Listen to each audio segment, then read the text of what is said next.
जय श्री कृष्णा दोस्तों। बिना सीमेंट के ताजमहल कैसे बनाया गया? जबकि बड़े बड़े बिल्डिंग्स और पुल सीमेंट से ही बनते हैं और सौ सौ सालों तक खड़े रहते हैं, लेकिन ताजमहल तो बिना सीमेंट के बनाया गया है। तो फिर कैसे वो करीब 350 सालों से इतनी मजबूती से खड़ा हुआ है? फिर चाहे कितना बड़ा भूकंप आ जाए और चाहे कोई भी नेचुरल डिजास्टर हो जाए, ताजमहल वहीं का वहीं खड़ा है। आखिर कैसे? और क्या आपको पता है कि उस समय ताजमहल कितने रुपयों में बनाया गया था? क्यों ताजमहल को यमुना नदी के किनारे ही बनाया गया था? और आप ये भी जानोगे कि क्यों ताजमहल में लाइट्स नहीं लगाई गई। बस आप वीडियो के लास्ट तक हमारे साथ बने रहिए। दोस्तों, स्वागत है आपका मिस्टीरियस माइथोलॉजिकल दुनिया में।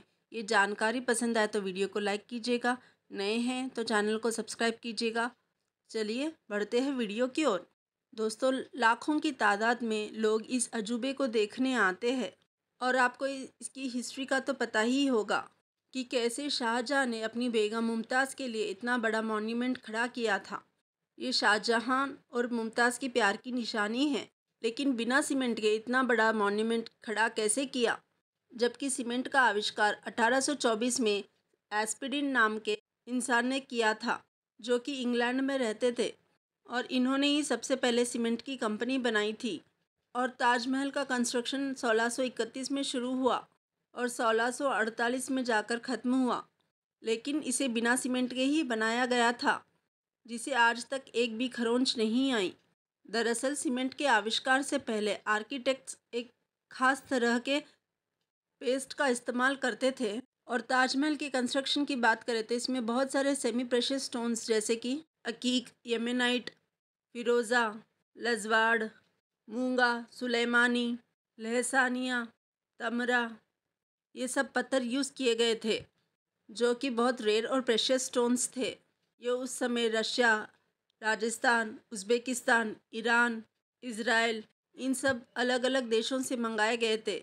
इसमें कई तरह के अल्ट्रा रेयर स्टोन्स भी यूज़ किए गए थे, जैसे कि तिलाई, पाई जहार, अजूबा, नखोड़, जो कि इतने रेयर है कि पता नहीं शाहजहाँ ने इन्हें कैसे अरेंज किया होगा, लेकिन उन्होंने जो भी किया उसका नतीजा आज ताजमहल हमारे सामने है। और जो सीक्रेट पेस्ट ताजमहल को बनाने में उपयोग में लाया गया था, उसमें गुड़, पताशा, बेलगिरी का पानी जैसी बहुत सारी चीज़ों को डालकर पेस्ट बनाया जाता था, और ये पेस्ट सीमेंट से भी ज़्यादा स्ट्रॉन्ग होता था। दोस्तों, जहाँ बुर्ज खलीफा की नींव बड़े बड़े स्टील पाइप्स से रखी गई थी, वहीं ताजमहल की नींव लकड़ियों से रखी गई थी। तो अब आपको यह हैरानी होगी कि 370 साल से ज़्यादा ये लकड़ी की नींव कैसे चल रही है। तो आपको बता दें कि इसमें सबसे बड़ा रोल यमुना नदी का है। यमुना नदी सिर्फ आकर्षक लुक ही नहीं देती ताजमहल को, बल्कि अगर यमुना नदी ना रहे तो ताजमहल गिर सकता है। जी हाँ, आपने सही सुना, यमुना नदी के कारण ही ताजमहल आज सुरक्षित है। इन लकड़ियों को पानी में रहने के कारण उनकी स्ट्रॉन्गनेस मिलती है। ये एक स्पेशल प्रकार की लकड़ी होती है जो पानी में रहने से स्ट्रॉन्ग होती है, वरना कई लकड़ियाँ पानी में रहने से ख़राब हो जाती है। और यही वजह है कि ताजमहल के खड़े होने में यमुना नदी का बहुत बड़ा हाथ है। और यदि यमुना नदी सूख गई तो ताजमहल भी गिर जाएगा। दोस्तों, आपने देखा होगा कि ताजमहल के चारों मीनार एक दूसरे से परपेंडिकुलर नहीं खड़े हुए हैं। मतलब ये है कि वो स्ट्रेट नहीं है। वो इसलिए किया गया क्योंकि अगर ज़ोर का भूकंप आए, वो चारों मीनार ताजमहल के से दूर गिर जाए, और इस तरह वो भूकंप के झटके ताजमहल पर पहुंचने से पहले ही इन मीनार ऑब्जर्व कर ले उन झटकों को, और इस तरह ताजमहल पर भूकंप का भी असर नहीं होगा और वो सुरक्षित रहेगा। ताजमहल को उस समय बनाने में कितना खर्चा आया होगा?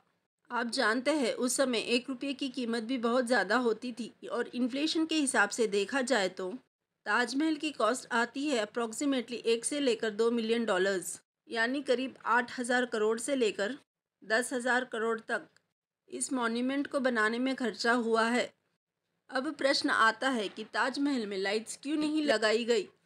क्या आप जानते हैं ताजमहल का सफ़ेद रंग लाइट्स को सबसे ज़्यादा रिफ्लेक्ट करता है, और इसीलिए अगर रात के समय में ताजमहल में लाइट्स लगा दी गई तो ताजमहल के पत्थर लाइट्स को रिफ्लेक्ट करेंगे, जिसकी वजह से ताजमहल ज़्यादा चमकेगा, जिसकी वजह से ताजमहल के पास कीड़े मकोड़े आकर उसे चिपकेंगे और उसे नुकसान पहुंचाएंगे।